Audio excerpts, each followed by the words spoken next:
قبر کی تیاری خود کر لو، بے شک، ورنہ ہڈیاں بھی پگھل جاتی ہے، اللہ، ہڈیاں بھی پگھل۔ اور ایک بات آپ سے کہوں، اگر کوئی یہ سوچتا ہے کہ بڑھاپے میں سدھریں گے، جب کسی کے قابل نہیں رہیں گے تو خدا کی طرف پلٹیں گے، تو یاد رکھ لو، اگر آپ نے یہ سبق پڑھ لیا ہے کہ کبھی بھی توبہ کریں گے تو وہ قبول ہی ہوگی۔ کچھ لوگوں کا تو دماغ یہ بن گیا کہ جیسے معاذ اللہ ہماری توبہ قبول کرنا اللہ پہ فرض ہے۔ امید بھی رکھو مگر یہ بھی سن لو، فرعون نے ڈوبتے ڈوبتے توبہ کی تھی، مگر آواز آئی وقت ختم ہو گیا۔ اللہ، قرآن اس کی توبہ کے بارے میں گفتگو کر رہا ہے کہ اس نے ڈوبتے ڈوبتے کہا تھا میں اللہ پہ ایمان لایا، لیکن کیا ہوا؟ وقت چلا گیا۔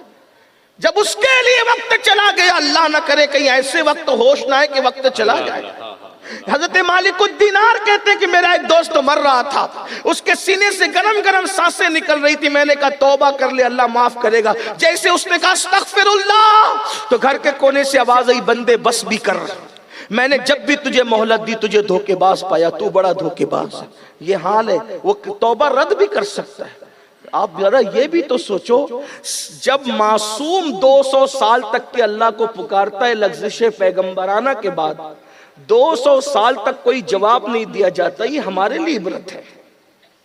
نبی کی شان نہیں گھٹتی اس سے، ہمارے لیے عبرت ہے۔ نہ وہ گناہ تھا نہ وہ خطا تھی، وہ تو لغزش پیغمبرانہ تھی، لغزش معصومانہ تھی، لیکن 200 سال تک کے ابو البشر دعا کرتے رہے، کوئی جواب نہیں دیا گیا۔ یہ بات بار بار سنتے ہو، پھر بتاؤ حضرت آدم علیہ السلام نے کوئی گناہ تو نہیں کیا تھا، کوئی خطا تو نہیں کی تھی، لغزش پیغمبرانہ تھی، اللہ کی مرضی تھی، ہزاروں کروڑوں اس میں حکمتیں تھی۔ میں لوگوں کو کہتا ہوں آدم گناہ نہیں کیے تھے، اس کا سب سے بڑا ثبوت یہ ہے گناہ سے آبادی ویران ہو جاتی ہے، گناہ سے آبادی ویران ہو جاتی ہے، جہاں گناہ ہے وہاں فنا ہے۔ اگر آدم کی لغزش پیغمبرانہ گناہ ہوتی تو ویرانہ آبادی میں کیسے تبدیل ہوتا؟ وہ گناہ نہیں تھا لغزش پیغمبرانہ۔ آپ مجھے بتائیں شجر ممنوعہ ہاتھ میں آیا تو جنت سے باہر نکال کے کپڑے بھی واپس لے لیے گئے، 200 سال تک جواب نہیں دیا گیا۔ سود کو ہاتھ میں لینے والوں اور پیٹ میں ڈالنے والوں اپنا کیا بنے گا؟ اللہ، حرام لقمے کو ہاتھ میں لے کے پیٹ میں ڈالنے والوں اپنا کیا بنے گا؟ سود کے دھندے کر رہے ہو نام بدل بدل کر، جتنا برا سور کھانا ہے، خنزیر کھانا جتنا برا ہے اس سے بڑھ کر سور کھانا برا ہے۔ کیوں؟ اس سے بڑھ سور کھانا جتنا برا ہے اس سے بڑھ کر سود کھانا برا ہے، کیونکہ سور بھی حرام ہے سود بھی حرام ہے، مگر سور کھانے والے کے لیے اللہ نے جنگ کا اعلان نہیں کیا، سود کھانے والے کے لیے اللہ نے جنگ کا اعلان کیا ہے۔ جس سے اللہ جنگ کا اعلان کرے قرآن میں، بتاؤ وہ قوم عزت کے ساتھ زمین پہ کیسے رہ سکتی، وقار کے ساتھ زمین پہ کیسے رہ سکتی؟ آج شکایتیں کرتے ہو ہمارے ساتھ یہ ہو رہا ہے ہمارے ساتھ وہ رہا ہے، ہم نے کہا کرتوت بدلو۔ قرآن کہتا ہے وما اصابکم من مصیبت فبما کسبت ایدیکم، تم پر جو بھی مصیبت آتی ہے وہ تمہارے اعمال کی وجہ سے ہے۔ تو آئیے میں جو بات عرض کر رہا تھا جلدی جلدی سے آگے بڑھتے ہیں۔ اللہ اکبر، تھوڑا تصور کرو موت ہمیں آ رہی ہے، موت کی آخری ہچکی ہے، گلے میں روح اٹک گئی ہے۔ کبھی تصور کرنا لوگ موت کا سن کے ڈرنے لگتے ہیں، یہ کیا چھیڑ دیا مولانا نے، یہ کیا چھیڑ دیا حضرت نے، یہ کیا چھیڑ دیا سید صاحب نے، اس لیے موت سے اتنا ڈرتے ہو؟ ڈرو گے بھی تو آئے گی، تیاری کرو گے بھی تو آئے گی، محبت کرو گے بھی تو آئے گی، آنا ہی آنا، ایک لمحہ پہلے بھی نہیں ایک لمحہ بعد بھی نہیں، آنا ہی آنا۔ ذرا سوچو تو صحیح، جب محبوبوں کو موت کی لذت چکھائی جاتی ہے تو میں اور آپ کون ہیں؟ لیکن اتنا یاد رکھنا جو موت کی تیاری کرتے ہیں وہ سکون سے مرتے ہیں، مسکراتے ہوئے دنیا سے جاتے ہیں، جو موت کی تیاری نہیں کرتے اللہ کو بھول جاتے ہیں، پھر وہ دنیا میں روتے ہوئے آئے تھے روتے ہوئے جاتے ہیں۔ خدا کے لیے اپنے حال پہ رحم کر لو، موت ایسی۔ عمرو ابن عاص سرکار فرماتے ہیں اللہ اللہ اکبر، ناک سے نہیں بلکہ سوئی کے ناکے سے اللہ اکبر سانس لے رہا انسان، یہ کیفیت ہوتی ہے موت کی تکلیف۔ حضرت عمرو ابن عاص بیان کرتے ہیں پیٹ میں ببول کا درخت اگا دیا جائے اور نیچے سے کھینچا جائے تو کیا کیفیت ہوتی ہے، مرتے وقت انسان کی یہی کیفیت ہوتی ہے۔ اے میری قوم کے جوانوں، طاقت پر غرور کرنے والوں، دولت کے نشے میں خدا کو بھولنے والوں، گناہ اور جرائم میں ڈوب کر اللہ کو بھولنے والوں، ذرا تصور کرو حلق میں روح اٹک گئی ہے، پھر اس کے بعد انتقال ہو گیا ہے، ہائے ہائے، پھر اس کے بعد کیا ہوا، غسل دیا گیا، کافور لگایا گیا اور انتہائی سستے کپڑے میں کفن کی شکل میں لپیٹ دیے گئے۔ کتنے وہ لوگ ہیں جو زنا کے اڈے آباد کرتے ان کا کفن مارکیٹ میں آ چکا ہوتا ہے، کتنے وہ لوگ ہیں جو شادیاں کر رہے ہوتے ہیں ان کا کفن مارکیٹ میں آ چکا ہے۔ اتنے سارے لوگوں میں کتنے ہوں گے جن کا کفن آج مارکیٹ میں آ چکا ہوگا۔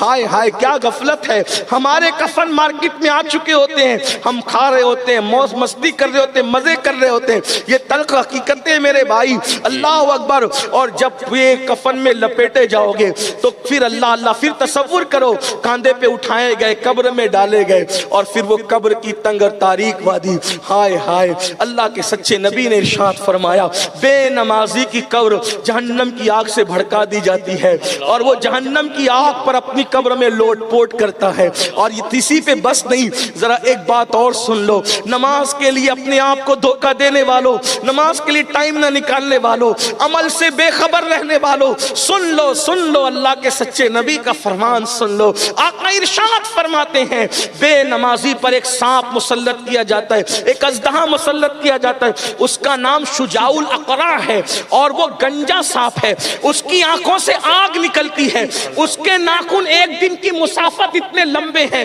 اگر وہ کسی کو ایک بار ڈنک مارے 70 گز زمین میں انسان دھسے۔ وہ شجاع الاقرع کہتا ہے او بے نمازی میں تجھے ڈسوں گا، فجر نہیں پڑھا تو ظہر تک، ظہر نہیں پڑھا تو عصر تک، عصر نہیں پڑھا تو مغرب تک، مغرب نہیں پڑھا تو عشاء تک، عشاء نہیں پڑھا تو فجر تک، اور قیامت تک تجھے ڈستا رہوں گا۔ سوچو اتنا نازک جسم ہے اپنا، اتنا نازک، مچھر کا ڈنک ہم سے برداشت نہیں ہوتا، کھیت کا بچھو کاٹ لے برداشت نہیں ہوتا، جب وہ شجاع الاقرع ڈسے گا۔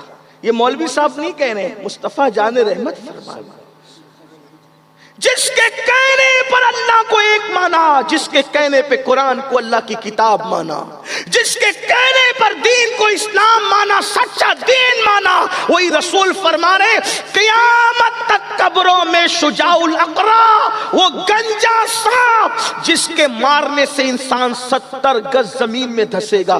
ہے ہمت، ہے طاقت، ہے قوت، پھر کیوں وقت نہیں نکالتے نماز کے لیے؟ صرف 10 منٹ کا ٹائم اللہ کے عذاب سے بچنے کے لیے، اور پھر سوچو اتنے مسائل میں گھرے ہو، اس سے کہتے یہ دعا کر دو، وہ دعا کر دو، وہ دعا کر دو۔ سن لو اللہ کے رسول علیہ السلام نے فرمایا جو نماز چھوڑ دیتا ہے اللہ تبارک و تعالی نیکوں کی دعا سے اس کا حصہ ختم فرما دیتا ہے، یعنی نیک تمہارے لیے دعا کرے اس میں تمہیں کوئی برکت نصیب نہیں ہوگی۔ اسی پہ بس نہیں، اللہ کے رسول صلی اللہ علیہ وآلہ وسلم کے دیوانوں ذرا سوچو اور غور کرو کہ ہم اپنے آپ کو نماز چھوڑنے کے بعد کتنی بربادی کی طرف لے جا رہے، تباہی کی طرف لے جا رہے۔ نماز پڑھ لو، جس نماز سے اللہ مل جاتا ہے دنیا کی کون سی نعمت نہیں مل سکتی، جس نماز سے جنت مل جاتی ہے کون سا رزق نہیں مل سکتا، کون سی برکت نہیں ہو سکتی۔ بات کو اینڈ کرتے ہوئے آخری بات کے طور پر آپ کی خدمت میں ایک بات عرض کروں کہ ہمارے بزرگوں نے اپنی کتاب میں ایک بڑا جو ہے وہ پرسوز واقعہ لکھا ہے، اس کو سن لیں اور بات پوری ہوتی ہے۔ بس آپ سے زیادہ وقت نہیں، تھوڑا سا ٹائم، اور اس کے بعد اس کو دھیان سے سننا۔ عبد الملک ابن مروان کا دور تھا، اس کی حکومت کا دور تھا۔ ایک شخص دوڑا بھاگا آیا، علماء بھی بیٹھے ہوئے تھے، مشائخ بھی تھے، وزیر بھی تھے، امیر بھی تھے، سب تھے، اور وہ بھاگتے بھاگتے آیا، اس کا سانس پھول رہا تھا۔ اس نے کہا عبد الملک سے کہ امیر مجھ سے بہت بڑا گناہ ہو گیا ہے, میں توبہ کرنا چاہتا ہوں تاکہ میں توبہ کروں. عبد الملک نے کچھ سوچا ہوگا, اس نے کہا کیا تیرا گناہ کتنا کیا ہے بتا. اس نے کہا کیا بتاؤں, بہت بڑا گناہ ہے, بہت بڑا گناہ ہے عبد الملک نے کہا کتنا بڑا. تو کہا آسمان سے ہی بڑا, ہاں آسمان سے ہی بڑا. زمینوں سے ہی بڑا, ہاں زمینوں سے ہی بڑا. لوح و قلم عرش کرسی سے ہی بڑا, ہاں ہاں اس سے ہی بڑا. پھر عبد الملک نے کہا کہ کیا تیرا گناہ اللہ کی رحمت سے بھی بڑا ہے؟ تو اس نے کہا نہیں عبد الملک, میرا گناہ, میں کتنا بھی گنہگار ہوں لیکن میرا گناہ اللہ کی رحمت سے بڑا نہیں ہو سکتا. اللہ کی رحمت بہت بڑی ہے, بہت وسیع اللہ کی رحمت.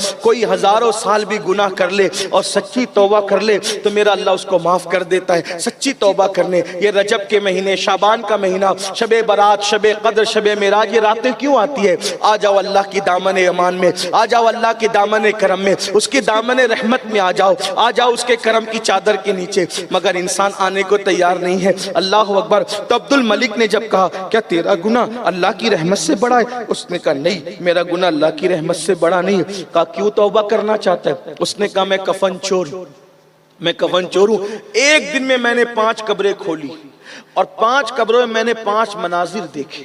وہ 5 مناظر دیکھ کر میں نے سوچا کہ اب میں توبہ کر لوں گا, بدل جاؤں گا, سدھر جاؤں گا, میں کفن چوری نہیں کروں گا. اب اس نے کیا 5 مناظر دیکھے وہ سنے اور بات پوری ہوتی ہے. وہ کہتا ہے میں نے ایک قبر کھولی. جب میں نے قبر کھولی تو میں نے دیکھا کہ مردے کا چہرہ قبلے سے پھرا ہوا تھا, اس کا منہ قبلے سے پھرا ہوا. میں گھبرا گیا اور اس کی حالت بڑی قابل رحم تھی. دیکھو دنیا میں کتنی بھی ڈینگے مار لو, قبر میں نہ کسی کی دادا گیری چلے گی نہ کسی کی بابا گیری چلے گی. وہاں تو صرف اس کے کرم پہ بات ہے. میرے امام کہتے ہیں ان کو رحم آئے تو آئے ورنہ. امام کیا کہتے ہیں؟ ان کو رحم آئے تو آئے ورنہ وہ کڑی مار ہے کیا ہونا ہے, وہ کڑی مار ہے کیا, راف پرخار ہے کیا ہونا, پاؤں افگار ہے کیا ہونا ہے. سب سے چھپ کے کیے جس کے گناہ وہ خبردار ہے کیا ہونا, کیا وہ منزل ہے, کیا وہ منزل ہے. قبر کی منزل ہم بھول گئے. صحابہ کہتے ہیں ایک مرتبہ میت ہو گئی کسی کی اور اللہ کے رسول قبرستان آئے تو مردے کو قبر میں اتارتے دیکھ کر حضور اتنا روئے کہ داڑھی روتے روتے تر ہو گئی. حضور کی بات کرتے ہیں, جس کے قبر میں آنے سے قبر جنت بن جائے وہ رسول قبر کو دیکھ کر رو رہے, داڑھی تر ہو گئی, زمین کی مٹی میں کیچڑ ہو گیا. اور پھر صحابہ نے پوچھا حضور کیوں رو رہے؟ فرمایا اس کی تیاری کر. صحابہ سے فرمایا اس کی تیاری کر, یہ آخرت کی پہلی منزل ہے, اس میں کامیاب تو سب. بے شک. سیدنا عثمان غنی اتنا روتے تھے قبروں کو دیکھ کر. لوگ کہتے تھے محشر کو سن کے اتنا نہیں روتے آپ, قبر کو دیکھ کر اتنا کیوں روتے؟ فرمایا کہ یہ آخرت کی پہلی منزل, اگر یہاں انسان کامیاب ہے تو کامیاب, ورنہ. قبروں کا حال تو یہ ہے کہ بنی اسرائیل کے ایک شخص نے کسی کی اجازت کے بغیر ایک لکڑی خلال کے لیے منہ میں ڈال لی, اس پر بھی وہ عذاب قبر میں گرفتار. لوگوں کے پیسے لوٹ لوٹ کے ہڑپ کرنے والوں مجھے بتاؤ, جب خلال کی لکڑی پوچھے بغیر منہ میں ڈالنے سے عذاب قبر میں انسان گرفتار ہوتا ہے, پیشاب کے چھینٹوں سے نہ بچنے کی بنیاد پر جب عذاب قبر ہوتا ہے, سوچو تو صحیح, جو پیشاب کے چھینٹے سے نہ بچے اس پر عذاب قبر, جو شراب کو حلق کے اندر اتارے اس کا کیا حال ہے. اس لیے اپنے آپ پہ رحم کرو, بہت باتیں کرنے کی ضرورت نہیں, اپنے آپ پہ رحم کرو. اللہ سے رحم کی بھیک مانگو, اس کی بارگاہ میں اس کی رحمت طلب کرو, اس کی بارگاہ سے مغفرت طلب کرو, اس کی بارگاہ سے بخشش طلب کرو. سدھر جاؤ, ہو سکے تو سدھر جاؤ. اگر لوگوں کی کہ دیکھ کر کے عبرت حاصل نہیں کرو گے تو خود عبرت بنو گے. جو لوگوں کو دیکھ کر عبرت حاصل نہیں کرتا, اور یاد رکھنا جس کی جوانی گناہ میں گزری اس کی موت بڑی دردناک ہوتی ہے. حضرت سید الطائفہ جنید بغدادی نے ایک بڈھے کو بھیک مانگتے دیکھا بغداد کے بازار میں, کوئی اس کو بھیک بھی نہیں دیتا تھا. لوگوں نے کہا اس بڈھے پہ کوئی رحم کیوں نہیں کرتا؟ کہا جوانی استفاف میں گزاری, خدا نے بڑھاپے میں ذلیل کر دیا.